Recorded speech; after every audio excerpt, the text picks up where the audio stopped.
咧都已經熱好身，準備上線咁啊，都可能教一教佢哋隻錶咁啊，準備開錶，咁就計翻自己嘅 pacing，咁啊再去睇下佢哋嘅。中華台北除咗簡子傑之外咧，另外一位選手都好快嘅，黃成宇8分31秒9嘅。係咁啊，留意埋啦嚇，咁啊，另外有一位選手咧就係、卡塔比選手咧就係、沙迪都係8分15秒啊，即係較為有實力爭牌嘅運動員。係啊，咁即係話我哋同中華台北隊教練翁宗毅教練傾開啦，佢哋反而係驚呢個喎，佢話佢應該係呢位運動員咧跑800米出身嘅，佢話佢 check 過佢跑過1分48喎，哇咁犀利！係咁啊唔知係咪真係咁勁啦？如果俾跟到咧都幾麻煩啊！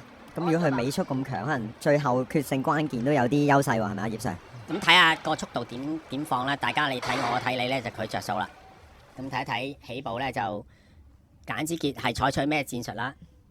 咁喺台灣嚟講咧就佢已經好少喺本地比賽嘅，都係喺日本嘅賽事，而佢就最擅長係跟啦。係咁啊，而家嚟先係跟嚇。咁啊，日本選手就以佢自己嘅高速嘅耐力咧，一定係跟好過，即係帶頭好過跟㗎啦。因為如果你大一鬥慢，頭先講過就驚卡塔爾嗰啲速度高咧，就俾佢跟到咧就麻煩嘅。咁啊，頭2跑都係30秒㗎，好快真係。咁啱啱啊，葉 Sir 講點解簡子傑都喺日本比賽咧？因為日本嘅水平就比較高啲啊，咁所以日本比賽咧，佢有利佢做出一啲比較快啲嘅時間嘅。我都見到啦，其實熒光幕見到日本選手咧，佢係黐咗好多嘅一啲貼喺個身度啊！葉 Sir 嗰啲係咩？有冇即係長跑？我見好多長跑運動員都會黐一啲可能類似嘅貼，咁其實係有冇話有咩作用嘅咧？咁可能行氣活血啩？咁我都冇研究呢樣嘢。咁睇睇個圈速先，都係1分左右嘅啫喎，好快下喎。咁啊，呢個啱啱提到即係一啲個人習慣啦。啱啱有個日本選手咧跑馬拉松都係貼到周身都係嘅，百粒啊貼咗。係啦，即係如果有留意，咁佢第一場全馬都跑得好快。咁啊，不過就呢個好個人喜好嘅呢個就。咁快完之後咧就拖翻慢啲嘅啦。咁簡之傑又一貫嘅戰術都係跟住。係咁啊，卡塔比嘅沙迪喺守喺另一位中華台北選手後邊啦，排住第4先。咁都係視線啦、射程範圍內啦，所以都不慌不忙嘅。係啦，咁我哋香港幾位選手咧，暫時都係喺中後嘅位置跑翻自己嘅 pace 啦。冇可能揀貿然去跟啊！因為都見到個實力水平個水平係爭少少嘅，一個係8分頭啦，一個係8分可能中後咁樣，係啦。咁個局勢上咧，就正如嗰份成績表咁啦，即係報翻嚟嘅 PB 咁嘅局勢啦，即係個報翻嚟時間快嗰幾個選手咧，都係喺前邊嘅，大概咧都係1分0.23秒到啦。即係都係跑翻去應有嘅步速啊，暫時都係。咁佢哋中華台北隊最驚嗰個咧就跟住啦，跟住第3啊，呢個就真係黑馬。要一定要拉快步速，拉散佢。如果最尾一圈俾跟到都幾麻煩嘅。但係睇個勢咧，好輕鬆。好輕鬆喎，好似平時馬拉松咁啊，跟住後邊就係跟到最後要加速過你嗰種感覺喎。2分35啊，頭1K。2分35 1K， 好快真係，好犀利。佢哋都選擇唔留，即係都選擇一個快啲嘅步速。好快啊！佢知道嗰個節奏嗰個對手㗎啦。咁佢哋簡直傑克相信佢哋會同日本嘅選手，即係佢哋應該一齊比賽開都知道㗎啦。講日文都係要小心呢個啊！大家拉快，你揼我，我揼你係冇用嘅。呢圈係分4嘅。不過呢場比賽日本選手個 PB 相對快啲啦，咁所以佢都係即係帶住頭嘅，控制住個步速。佢唔敢拉慢啊，因為一拉慢後邊鬥衝咧，真係唔知咩事幹都可以發生。而且天氣咁熱啦，哇！真係個實力距離好大啊！呢3位淨拉開晒。咁我哋中國香港嘅選手咧，暫時都係跟喺中游至後邊嘅位置啦。呢圈就慢翻少少啦，睇落去就分5、6度啦，拖一拖先啦。係啦，懟快個頭都要回一回少少啊，因為都要臨尾嗰 K 都好關鍵。見到嗰個太陽底下真係好辛苦啊！暫時都未收嘅太陽。呢個場嘅好處咧就係有都好多大廈可以遮到陰啦，一半係遮陰就唔使全場都曬住。有時玩長跑比賽都係啦，即係一半場曬，一半場咧有一回一回，即係遮一遮個陰。咁呢個啱啱好咧，個大廈就遮咗一半嘅場，咁有一半咧可以冇咁曬啦。係啊，咁暫時呢圈咧就1分5秒嘅，拖翻慢啲哚啦，因為開頭咧成1分1圈咁樣衝出去嘅。曾子陽泰啊，咁佢最好成績係7分53秒8嘅。咁啊簡子傑咧就繼續用佢嘅戰術啦，一如喺日本咁死跟住啄住後邊。係咁啊！回應翻啊，行者問咧，即係日本選手貼嗰啲咧，就係之後你上講之前嗰日本選手啊，吉田響啊，馬拉松入邊就係跳滿100貼啲係液態化佢哋嘅科技啊，咁就希望係提升嘅運動表現啦。當然嗰場比賽亦都好令人好驚嚇咁樣，因為開頭放到好盡。係臨尾爆咗啫，但係嗰個開頭嗰個步速係一個超人嘅步速嚟啊！因為嗰場咧，佢諗住破全馬紀錄嘅，所以頭半程係快過日本全馬紀錄嘅，咁所以係好搏。咁後尾即係跑完爆晒 K 之後就即係全馬就係唔係你跑到35K 好勁都冇用㗎，即係你跑晒先得㗎嘛係。咁但係佢真係練到成身都係嘅。係100粒咁啊，日本選手都係有練呢啲貼啦咁樣。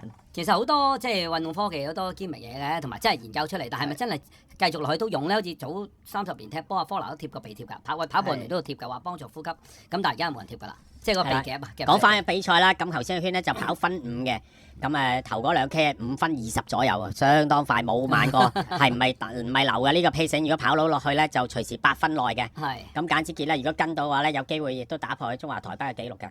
啊，仲有2個圈啊！咁啊，見到後邊2位選手好簡單啫，淨係跟住。咁反而日本個咧就要真係翻嚟 keep 住個 pacing 啊！走唔甩就佢就弊啲㗎啦。不過就走得咁快嘅速度去走咧，就雖然你話卡塔爾嘅速度高啊，咁佢都會散散地，我相信。因為而家嚟緊咧，仲有2個圈領嘅啫，有600米可能都開始要走㗎啦。係啊。咁俾人 lap 圈嘅選手就其實應該褪開嘅。係啊，都睇唔到啦，佢而家跑到冇幾啊好多時。太熱啦！因為呢啲唔係1萬米個步速，嗰啲砰一聲到啦，我都褪唔切啦嚇，唔同頭先walk 嗰陣時應該要褪開嘅。聽到都到啊！呢個快，佢嗰1分0嘅圈大家都好近啦。睇下邊個走貴先啦嚇。真田陽太咧，暫時都係咁帶咗6圈半啦，睇下第7圈半最後1圈係點樣啦。嗱，沙迪都唔選擇推你哋住，啲戰術開始出嚟而家簡子傑想上係嘛？啊，掉眼鏡啊！呢啲決心嘅表現啦嚇。係啦，咁啊真係睇下邊一段發力啦。好啦，6分57嘅，6分57啊，跑多1分鐘就7分57，睇下會唔會真係1分啊尾圈。好，睇下邊個走先啦。都未有人敢走。暫時都未敢走。沙迪走啦，沙迪走啦係嘛？係啊，第2線啦。因為走出去仲有300米，佢呢度唔上咧就好難上噶啦。嗱，簡子傑就想過上去，咁日本選手真田陽太可唔可以頂到咧？咦，冇乜滯喎。啦，帶咗7圈就真係如果高手過招，你又甩唔到咧。沙迪，但係又冇甩去蛙嚟啦，真係800米出，正話冇講拉開咗我哋風足藝教練嘅貼士，就係呢樣嘢啦，最驚呢樣嘢。哇，葉 Sir 你好準喎，真係呢個嚇臨尾尾速走出嚟喎，波段咁走啊，好犀利啊！開推步，咁睇下簡子傑可唔可以頂到日本嘅真田陽太攞翻面銀牌啦？2個都鬥得相當犀利，佢都忍咗好好耐人啦。而家就要簡子傑呢個就彈得晒，仲要唔使8分喎，唔使8分大 PB 啊，可以講。7分啊！尾個圈係58，簡子傑係第2嘅。哎呀，啱啱啊！日本嘅真田陽太咧就佢已經走啱戰術㗎啦，搏命走，但係走唔甩都冇辦法啦。因為佢都帶咗6圈幾啦，大家發揮都好好啊！真係，仲要有呢個選手卡塔爾選手突然間去到臨尾300米開始抽頭，然後再走出嚟200米再加。咁簡子傑應該都有機會打破到中華台北嘅紀錄嘅，可能睇落去8分1秒零嘅。係啊，8分頭㗎啫。係啊，帶到好快。反而日本選手真田陽太跑唔翻自己嘅7分53嘅水準，如果跑得翻呢，就應該贏嘅。咁當然就係。你7分53，我諗沙迪仲可以再推嘅，43都得。我諗你推嘅時候。佢都留咗好大多 PB 啊！你要推嘅時候，我諗佢仲可以推多幾秒啊！真係。咁啊，照睇簡子傑應該 PB 咗㗎啦。佢係應該有機會打破全國紀錄㗎。 PB 一定係真係破唔破到全國紀錄啊！即係破唔破到中華台北嘅你嘅紀錄啊嚇！咁就烏茲別克選手翻嚟啦。咁睇下我哋香港嘅選手都有人翻嚟㗎啦。係啊，印度選手後邊咧就有位香港人聯衝緊翻嚟㗎啦，已經。呢位就歐浩俊啦，啱啱鏡頭影到。咁啊，鍾德澤啊，鍾德澤翻嚟先。選手啊，鍾德澤翻嚟先。啊，鏡頭影住依家係歐浩俊啦，歐浩俊翻嚟啊，咁啊，臨尾150米啦，依家係。咁散散地喎，可能前面真係太快啦，個 pacing 相當之恐怖嘅，1分1分咁開嘅開頭。係。咁啊，歐浩俊 PB 都唔差嘅，8分54啊，咁啊，今日跑唔到啦，係啦，依家已經9分30幾啦。即係個天氣，大家都可以望下，留意熒光幕上邊啦，33度係好熱啊，真係好精彩。即係話，如果唔係落去阿翁竹毅教練中華台北隊嘅教練講咧，佢都話呢個先係犀利嘅。我哋就一路睇住日本簡子傑係咪贏到日本嗰個咧，就攞金牌咧。原來呢個先緊要，1分48咩叫速度咧？就係同埋今日天。